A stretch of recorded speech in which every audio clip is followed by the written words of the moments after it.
Oh yeah. Alright. What's going on, everybody? Just getting some notes together here right quick in this blown out lighting again. I'm always going to talk about the blown out lighting, so I'll actually fix it one day, but I probably won't because it's a hassle. Tried moving my computer around and that didn't work out either. Thing is, there's a big window here. I really like the natural light. Don't feel like putting up blockout curtains. I could, but then after I did that, then I'd have to bring up the whole lighting rig and some. I can show you pictures of the bad lighting. It's pretty weird, but this is better than that, so we'll go with it. So how's everybody doing? If you're doing all right, just leave me a comment. Say hey. Let me know you're here at least. Throw a like. Tell me what you're thinking about in this Comic-Con era that's going virtual this year. I don't know if you heard. But Comic-Con, the San Diego Comic-Con, which is my favorite holiday. It was my favorite holiday for quite a long time. Every year I'd make the pilgrimage down to the San Diego Convention Center and have a good time with a lot of good people there. Myself, Jeff, Gio, Theo even came down from Florida one time, which was crazy. Had a good time. So now we're going to be doing, I don't know, we're going to be doing something interesting online. And that's what I'm here to talk about. So Comic-Con, my favorite holiday. It's happening online this year. They're going to be doing a bunch of YouTube streams. They're going to be posting things just on blogs and on forums. Probably doing some live streaming and interviews with the cast and things like that. I don't really know what all it's going to entail, but I know that I always had fun working with 8-Bit Cubist, working with the guys at the 10th Street Theater with BenjaCon, working with all the different creatives and professionals I knew from the video game industry, meeting up with people, eating overly expensive food, damn near catching a heart attack from all the grease and running back and forth and not getting any sleep. And I always wondered about the food at convention centers. It's like they're trying to compete with airports or something, just on how expensive their food was. But not this year. This year, COVID-19 has happened, so we're going through the whole thing of just having to find out something else to do. So, as I always say, make sure you're following along. Make sure you're on the Mr. Benja account. You've liked the page. The 8-Bit Cubist page is the 8-Bit Cubist art and project. You can follow that as well. But, big announcement here, and I'm going to be really starting to push a third page even. Yeah, I know, a third page. I'm going to be pushing Transcendent Press. And Transcendent Press is how I branded all of my writing. A lot of you don't know about it because I've kind of kept it off to the side and with my own writing groups until the time was right. Now that Comic-Con is coming up this year, I think the time is right. So I'm going to be getting more of my writing out there and you all will be able to see what that's about. Big time. Comic-Con season is here. So I'm going to be just pushing the whole writing bit for a little while. And personally, I actually think that that the stuff I write may be a little more appropriate for this time of year. Not this time of year, where we are right now.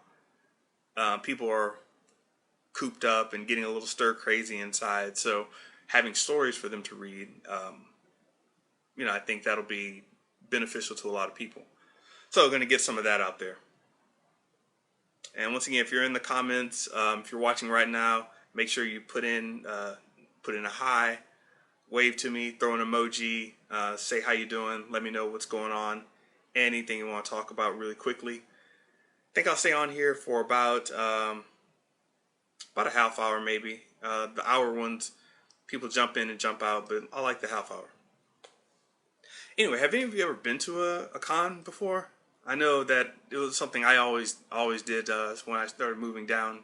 When I moved down to San Diego, it became a way of life basically. And doing that every year, it spawned me just going from San Diego Comic-Con to GamerCon to WonderCon, E3, went up to C2E2 in Chicago, went to PAX East, went to PAX Prime a couple times. Definitely went to Kamikaze, the Long Beach Comic Con. Went to, gosh, there's so many. A lot of cons, big ones, little ones, all sizes. Basically, they were a place to get everybody together under one roof to convene about certain topics. Basically, what they're calling nerd culture, popular nerd culture right now, was being popped off in all these different little conventions. So you have your He-Man fans, your Star Wars fans, your Star Trek fans, your comic book fans. And comic books, obviously Comic-Con, really made a big splash when Marvel turned the whole comic book industry upside down with their connection with Hollywood and the whole, the big Hollywood movie scene and the film industry. Getting those two pieces connected, comics and movies, one big thing. All of a sudden, the whole con scene blew up, became something crazy. Nobody knew what was going on. They just knew a bunch of money was flying around, and everybody had to be a part of Comic-Con, had to get interested. And a bunch of people who had never looked at comics in their life suddenly showed up. I don't have a problem with that. That's just what happened. So, things change really quickly in the comic book world. And I want to make sure that I'm changing to follow along with the times right now. So, I am launching Transcendent Press. The website is up right now, transcendentpress.com. But if you go there, you're going to find the coming soon page. I'm going to open the page up very soon. And with the opening of that, I'll be on live. I'll be showing up here, talking about different things. I want to get some different people on here. I want to get some of the old Comic-Con cronies here talking. Jeff Junio did photography. We always hung out together. He helped put the music together for the 8-Bit Cubist. He got us, advanced seating to a lot of events. Made sure that everything was going smoothly. Got to get him in there. Got to get Theo on. If there's anybody you ever know that ran into me or ran with the crowd of us during the San Diego Comic-Con, make sure you let them know that I'm looking to talk to them during this Comic-Con week, because BenjaCon 2020, and we're going to make some things happen. In fact, just before this went live, I decided to, show everybody my little badge here that I've gotten for Comic-Con. Oh, look at that. It's the BenjaCon 2020, sponsored by Transcendent Press. You make sure you have your credentials. You'll be getting it okay. I'll go ahead and put that on right there. Yeah. That's what's up. So, a little bit of history right quick. A lot of you don't know my history with comics. Growing up, there were two things that really mattered to me. Well, a lot of things that mattered, but as a kid, two kid things mattered to me. That was video games, which you've seen me push through with 8-Bit Cubist, and comics, which you haven't seen me expose so much on this page. I don't know how it happened, but between comics and video games, I really had just an affinity for all these crazy characters and stories, colorful lifestyles and colorful imagery and ways of putting things out there that was just really avant-garde to me. But now this year, I'm going to actually start putting that out there, as I said before. Coming up, when I was young, I got comic books from my older brother. He was really into them, and most kids were into comics. And you'd stop by a gas station, pick up a couple comic books, and you read them and then kind of toss them to the side. I took it a little further than that as a kid. I ended up really getting, just really involved in the whole comic book scene. When they said, stay tuned next time when we see what happens to Spider-Man, that was serious business. I had to find out what was going on with Spider-Man. Was he going to finally be taken down by the Sinister Six? Was the Beetle going to help him out, or was the Beetle going to just be a jackass like he always is? How is he going to defeat the Rhino? These were serious stories I had to figure out, and had to know as a kid. So I found this comic book store that was near me, and I started talking to the comic book store owner. My dad got to know the comic book store owner, and they became friends, and we all became friends. And basically, my dad was being slick here. I didn't realize this. But I would hang out at the comic book store, and he would kind of babysit me for a while. And, I would just walk around, talk to the people. I'd buy some comics, of course. But I was, kind of like a mall rat, but in a comic book store. Really great time. Um, and I got put onto a lot of the business behind comic books and how everything was flowing. So, and if you've got any favorite comic books you remember from when you were a kid, let me know in the comments. I like to see that. I don't know if I'm the only one who was really into them like this, but I actually started up subscriptions with different comic books. Spider-Man was big, of course. Really wasn't into DC when I was younger. What's up, Johnny? How you doing? Johnny, I don't know if we ever talked about comic books, but we had talked about Comic-Con. Got any favorites? Let me know. But I was always in Spider-Man. He was big for me. Transformers actually had a comic at the time, and I really liked that. Definitely, definitely was into the Marvel stuff. I didn't understand the DC stuff as much. Later on, when I started to understand it, I got into the Legion of Superheroes, the Justice League, of course. Flash was interesting, but I never got into him as a whole series. I felt that whole thing was kind of just the same thing running over and over. Thor, Conan, just a ton of comic book characters, and being in a comic book store, as I said, just hanging out with my dad and the comic book store owner, I started collecting comics. I don't mean just collecting them like, finding them and putting them in shoe boxes and having a stack of them in the closet. I actually started like archiving all these comics that I was getting. I had a comic book display boxes that you'd see in comic book stores. I had at least 7 of these as a kid, just filled up. And when they got full, I would move the ones that weren't very important into a soap crate. So I had all these comics, and I actually archived and logged them into a spreadsheet so I could track the prices, what people wanted, what was important. And this is me being a kid with nothing better to do. I'm logging all my comic books and the prices that people want for them. So anytime like a little comic book show came to the local mall, or comic book, they weren't even really conventions like they have now, but anytime a comic book show came through, I would pack up my most essential comics, wrap them under my arm, and run them out to the place and start selling and trading comic books. I was actually making a pretty decent amount of coin for a little kid with these comic books. I remember arguing with the guy over an extra $2. Like, he said he'd pay $40 or something for a comic book, and for some reason that didn't sit right with me as a kid, and I said $42, and the guy got mad. He said, "You just told me 40." I said, "No, it's 42 now. I just changed my mind." And I don't know, this is my kid logic. I was like, he seemed too eager or something. I don't know. So I charged him an extra $2. But in the end, he laughed about it and said I was doing good business. So that's that. He gave me the extra $2, and yeah, I was all into collecting comics. It was crazy. Yeah, it was a crazy thing, man. Price charts and everything. Wizard, and what was the other one that I was looking at? It was primarily Wizard magazine. They always had like the hot comics, and they put like a price next to those hot comics, and I'd always make sure I had those with me. And if I didn't, I'd have quick access to it. I'd have my dad drive me back out to the place, and hey, this guy said he'd pay X, Y, and Z for this comic book. So yeah, that's what I was doing. I don't have any more of those comics anymore. A couple of them are actually at home in New Orleans with my brother, but most of my comics are gone. I have a couple here.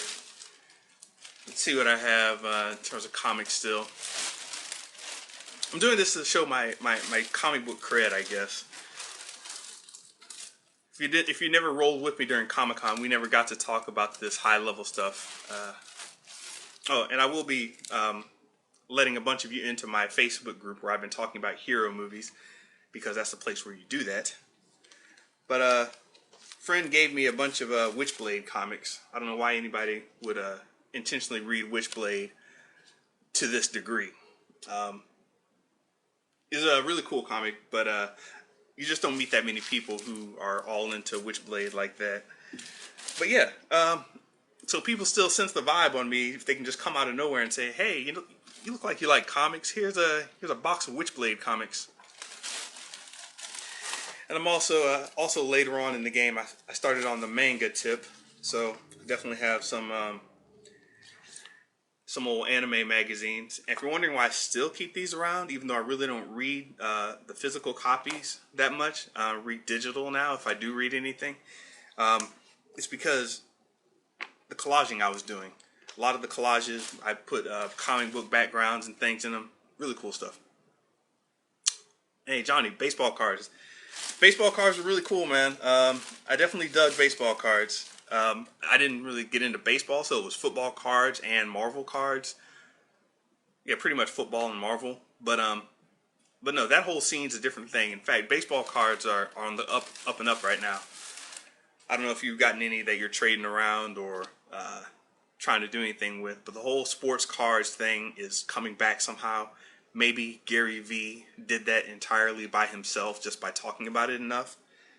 But yeah, so I started this whole thing.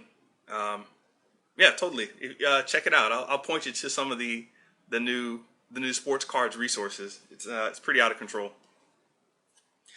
But one of the things that really pushed me into what I'm doing right now and making me, really excited about going ahead and doing a lot of big things with comic books and pop culture in terms of, I don't want to call it nerd culture. That's a little too weird for me, but comic and games culture. A lot of that came straight from Comic-Con, and we can't go to Comic-Con this year. We can't talk about it like we did last year. There's a lot we can't do, but that made me realize there's a lot we can do. There's a lot of potential here in terms of getting online and talking about comics, talking about our favorite properties, talking about stories most importantly.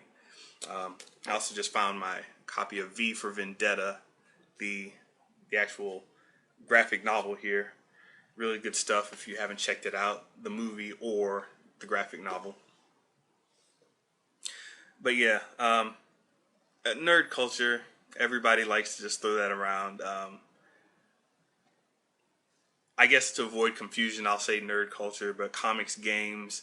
I actually met a group, comics, games, Dungeons and Dragons, Star Trek, Star Wars, basically anybody who didn't go to the football games and still got together and had fun with their friends. I'm totally calling you out. I know who you are. Nerd culture. Yeah, so nerd culture. If you went down to, wait a minute, what did we call Comic-Con? We had a name for it. Nerd Fest? Yeah. I think if anybody remembers Nerd Fest 2010, that was crazy time. Crazy. But yeah, so this week I'm going to be going on live a couple times to talk about just the general things going on, some new stories that I'm writing up. Going to introduce you to some things in the website, a proper introduction of Transcendent Press, which is my little writing arm, which has totally advanced since I got locked in, since we all got put in this quarantine business.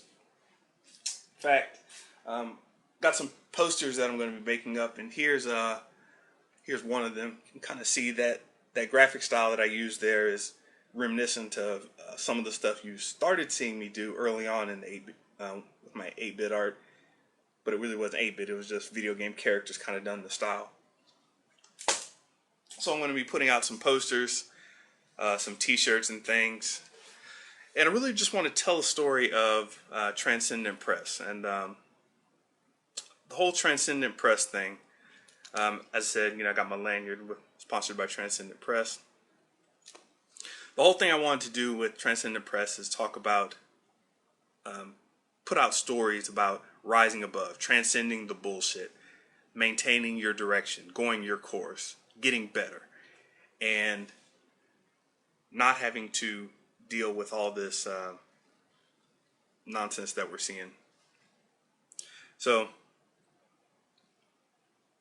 when you read stories, when you're getting into the comic book scene, there's a certain layer that's between you and the actual meaning behind the property. The people, especially older people, just look at comic books and look at comic book culture. They see, crazy powers and people wearing spandex. And that's a very surface level kind of understanding of comic books. a lot of what comic books did was made a place in the mind for people to attach to and think of themselves as heroes.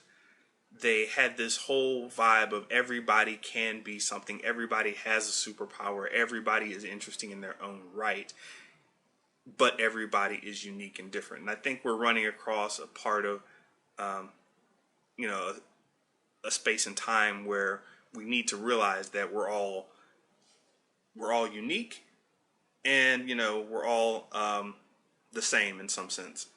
Obviously, we're all human, but obviously we've got differences that make us special, unique, and powerful in our own right. And so much stuff is going on with cancel culture and trying to get people to think one way or the other way and arguing over dumb shit instead of just fixing problems and letting go of egos. I think that we can learn a lot from what comics were really trying to get at. For example, if I want to talk about Iron Man, on the first Iron Man kind of touched on it a little bit, but didn't really go deep into how Iron Man was really built. There's and Johnny, to answer your question in the comments, Forbush Man, if you want to look him up, that's a pretty comical character, but that was his intention, to be an average hero. But Iron Man, he basically is a shell of a human being, and in the comic books they would call him Shellhead. He's just this man inside this shell, or part of a man trapped inside this shell, and he's covering up for his personal inadequacies with technology, with bravado, with money, with women, with drugs, with power. And you kind of get that in the movie a little bit, but they really gloss it over and don't dig deep into it. When his relationship with alcohol and being trapped inside the bottle is kind of like his relationship with being trapped inside the Iron Man suit. He really can't live without it. It gives him a sort of superpower, if you will. Just being this alcoholic guy trapped in a bottle. Now he's this, when he's not an alcoholic, he's kind of this guy trapped in an Iron Man suit. And the comic books really started to play with that idea a bit. The suit and the visuals and the color. A lot of that was a caricature for this idea that they were trying to put across. And when I say caricature, you see the drawings of exaggerated faces of political cartoons and things of people with really big noses, eyes, ears, or whatever, to really accentuate their features. That's a caricature. And it's not meant to look real. So when people say they see the spandex and the capes and the landing on their knee with the superhero pose and looking all out of control and whatever, it's supposed to look like that. It's meant to be a caricature of people's bravado, people's attitudes and lifestyles. So when it's going over the top, that's the point. It's not meant to be so realistic in all cases. But when you bring something into live action, of course you kind of have to make it look a little more realistic, play down certain aspects of the craziness and play up certain aspects of the reality and the Hollywood formula. But yeah, there's a lot of just crazy, wild stuff in the comic books. So when you're reading them literally, it may not make sense to you, but you have to think about it in terms of not what is this individual story trying to say, what is the entire body of work of a comic trying to say. So anyway, I really like that with comic books, how they were able to just broach this whole range of topics and do it in a way that kids could be entertained by it, where adults could be entertained by it, where anybody could kind of start talking about the basic story of being an individual with a talent, a skill, a superpower, or something that made them unique, and use that to fight against problems they saw in the world. So I've always had a place for comics. Really haven't talked about it too much, unless you caught me in a bar or something during Comic-Con season. But this week, BenjaCon 2020, I'm just going to be coming at you. We're going to talk some comics. We're going to talk stories. We're going to talk rising above the bullshit. Johnny, LeJohn, Jeff, Josh, Tina, Keisha, Marcellus, Ryan, Geo, anybody who wants to get on. We may do some call-ins. We'll see what's going on with you, find out what you're thinking about in terms of superpowers, what's your superpower, where are you going with things this year. And we'll see about getting some new stories put out there. And if I can get the website up the way I want it, it'll be a great thing. But yeah, you know, we'll get some things happening going on. The different bars, and to answer your question, Johnny, the different bars that I was talking about in San Diego. Geez, man, pick a bar, any bar downtown. You know, it was nuts, and they charged you more than they normally would. And I got to remember to tell the story about the literal underground meeting about trying to put on a Comic-Con event. That was crazy nuts. It was stupid. It was literally an underground meeting. There's a huge underground part of San Diego that I didn't know existed until I got invited to it. And I'm not talking about underground like quote unquote underground. I literally mean underground. Some us level stuff, but that's interesting too. I'll get into that. But let's see. I said I'd stay on here a half hour. What else is going on? Face masks, just a quick update. Face masks are still going strong.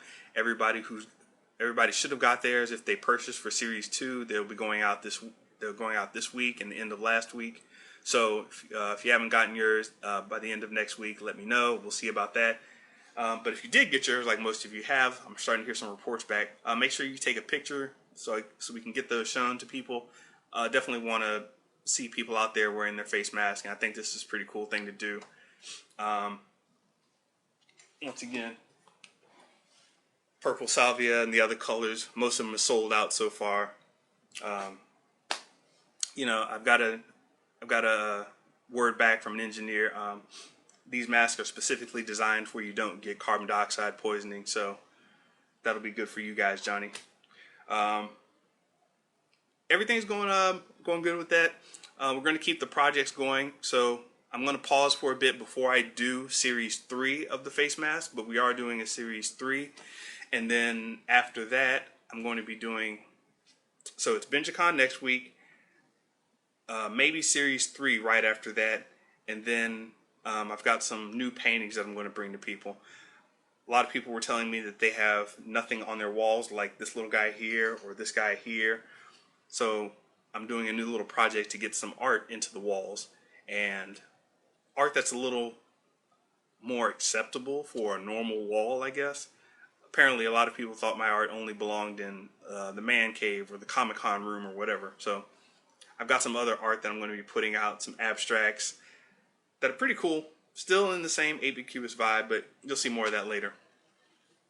Anyway, I don't want to hold you on for too long here, but just a reminder again, BenjaCon 2020 is happening next week. We're going to be posting some updates, some pretty cool stuff. Be having fun with it. So see you all then, and we'll make sure some good things happen. Peace.